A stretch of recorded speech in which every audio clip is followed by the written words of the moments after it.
Your 20s are your most influential decade in your life. They're either your make or your break. A lot of people fail to take the opportunity to set themselves up financially for the future. Now, it's not because they're stupid, it's just because simply they haven't been taught what money traps to avoid. So, let's start breaking down into these money traps, starting with the first and most dangerous one being lifestyle creep. When you start getting raises or you get your first job, even your first internship in college, you all of a sudden have this money that comes into your life, right? You're having a paycheck, you're getting paid, and it feels good. You're like, wow, I've struggled. Now I can spend it on things that I actually want. What a lot of people, however, do is they go to upgrade the phone, upgrade the car, get a nicer apartment, newer clothes, you name it, they do it all. However, they're not doing this because it actually satisfies them and makes them feel good. They're doing it because they want to look like they're well off in front of others. This is also known as keeping up with the Joneses.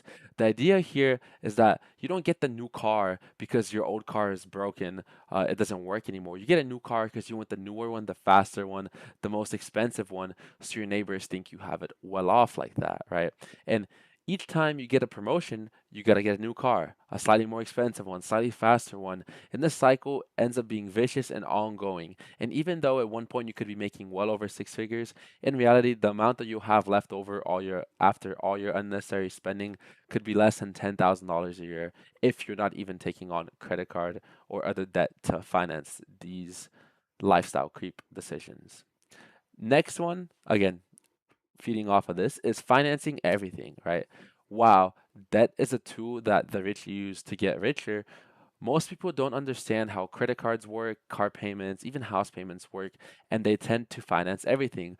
We have these new apps, I think Klarna and whatnot, where you can even finance smaller payments of like $50, right? Which is crazy.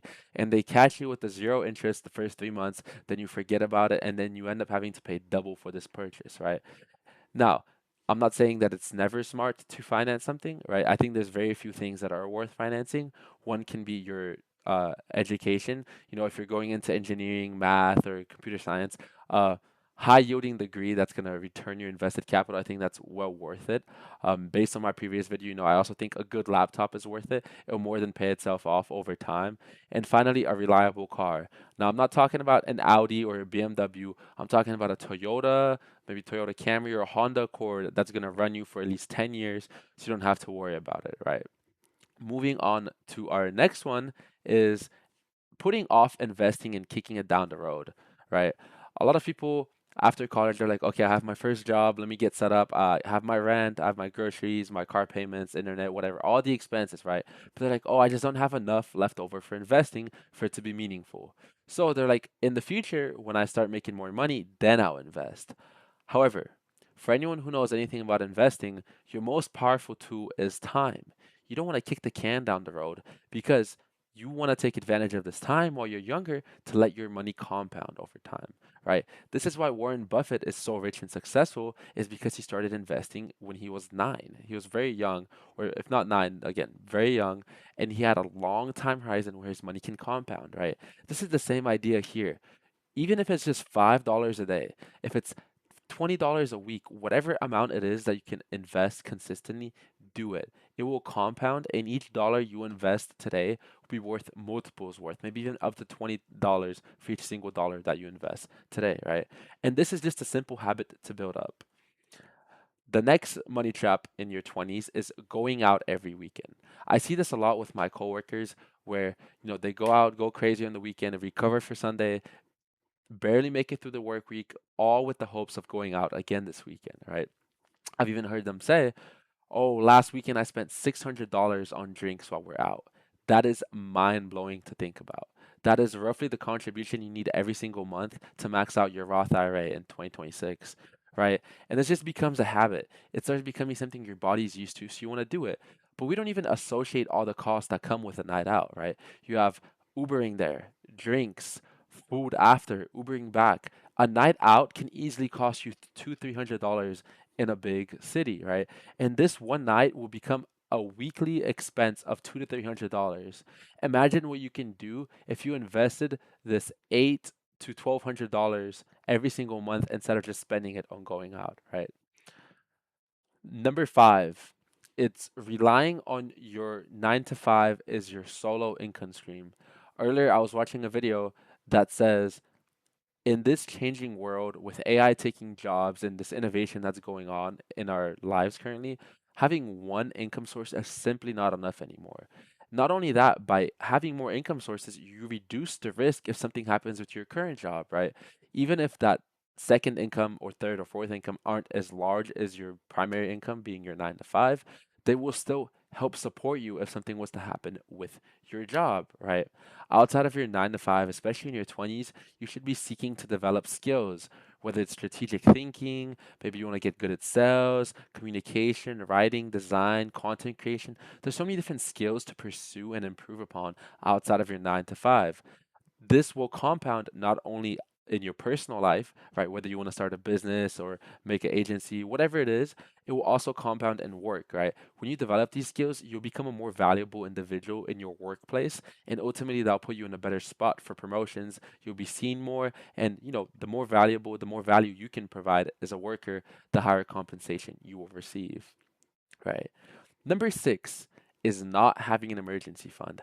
This ties really well with only having one income stream, right? In the scenario where if you have one income stream and you lost your job, that's it. You have nothing. If you don't have an emergency fund, you can't even cover those expenses that keep coming regardless of whether you have a work or not.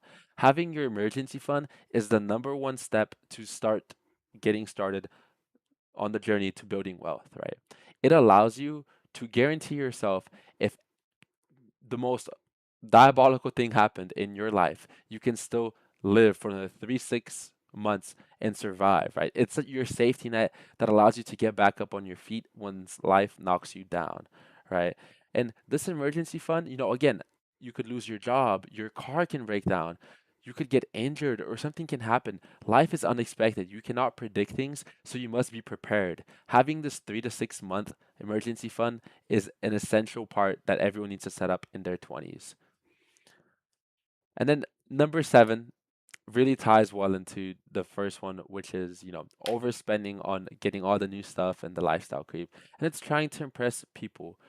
You know, the people who we really want and who matter in our life don't get impressed by the money you spend, rather the character that you have and who you are as a person. So you shouldn't ever be trying to persuade someone to be your friend through money. Instead, that friendship should be built upon trust and the foundation of being good individuals who will benefit each other, right? Now, these are very common traps in your 20s that you should avoid so you can jumpstart your wealth building journey. Not everyone will fall for every single one of these, maybe one or the other, but these are 20 or seven or so life lessons to look back on and reflect to make sure that you're avoiding these in your 20s so you're setting yourself up for success in your 30s and 40s. And with all this being said, I'd love to hear any other ideas for what people should avoid in their 20s and maybe some things that they should be doing in their 20s so that way they're well set up for later in life. And as always, if you enjoyed this video, leave a like and subscribe and take care. Peace.